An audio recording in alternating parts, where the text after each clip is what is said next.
భగవంతుని మీద ప్రకృతి త్రిగుణాలు అనేవి ఎప్పుడు కూడా ప్రభావితము కావు. ఎందుకు అనంటే ప్రకృతి త్రిగుణాలకి అతీతుడు భగవంతుడు. ప్రకృతి ఆయన నుంచే ఉద్భవించింది. కారుకి ఒక ఇంజన్ ఉన్నా కూడా అది నడవదు. నడవాలంటే ఏం చేయాలి? కార్ అంతా చాలా పర్ఫెక్ట్ గా ఉంది, ఇంజన్ చక్కగా నడుస్తుంది, అంతా బాగుంది. అయినా కార్ తనంత తాను నడుస్తుందా? నడవదు.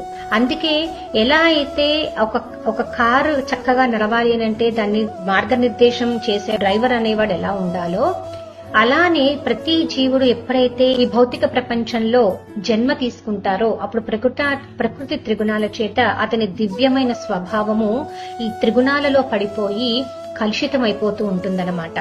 కానీ భగవంతుని చైతన్యము మనల్ని ఉద్ధరించడానికి, దుష్టులను శిక్షించడానికి, తన శుద్ధ భక్తులను రక్షించడానికి ధర్మ సంస్థాపనార్థము భగవంతుడు ఈ భౌతిక ప్రకృతిలో ఆయన ఆవిర్భవిస్తారు.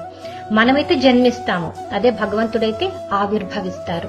అలా ఎప్పుడైతే ఆవిర్భవిస్తారో ఆవిర్భవించినప్పుడు ఏంటి అనంటే ప్రకృతి త్రిగుణాలు ఆయన మీద పని చేయవు. ఎందుకంటే ప్రకృతిని నడిపించేవాడు ఆయన. అందుకే భగవద్గీత చెప్పడానికి యోగ్యుడైన వారు ఎవరు అనంటే స్వయంగా భగవంతుడే అని చెప్తున్నారు.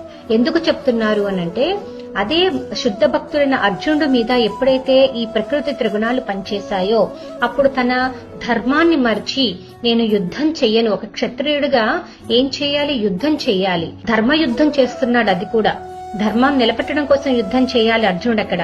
కానీ తన ధర్మాన్ని మానేసేసి తన ధైర్యాన్ని కోల్పోతాడో, నేను అడవులకు వెళ్లి నేను సన్యాసం తీసుకుంటాను అని ఎప్పుడైతే ఆ మాటలు వింటాడో అప్పుడు భగవంతుడు ఏం చేశాడు అనంటే ప్రకృతి త్రిగుణాలలో పడిపోయిన అర్జునుడిని ఉద్ధరించడానికి భగవద్గీత భగవంతుడే అర్జునుడికి చెప్పారనమాట. ఎందుకు అనంటే ఎవరైతే ప్రకృతి త్రిగుణాలకి లోపడి ఉండరో అలాంటి వాళ్ళు చెబితేనే అది శుద్ధమైన జ్ఞానం ఇస్తుందన్నమాట.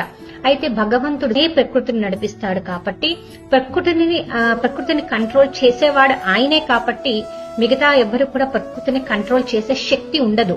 అదే భగవంతుడు, ఎందుకంటే డ్రైవర్ ఆయనే కాబట్టి, ఆ ప్రకృతిని నడిపించేది ఆయనే కాబట్టి, ఆయన త్రిగుణాలు ఆయన మీద పనిచేయవు కాబట్టి, శుద్ధ చైతన్యం ఆయనలో ఎప్పుడు ఉంటుంది కాబట్టి భగవద్గీత చెప్పడానికి భగవంతుడే అర్హుడు.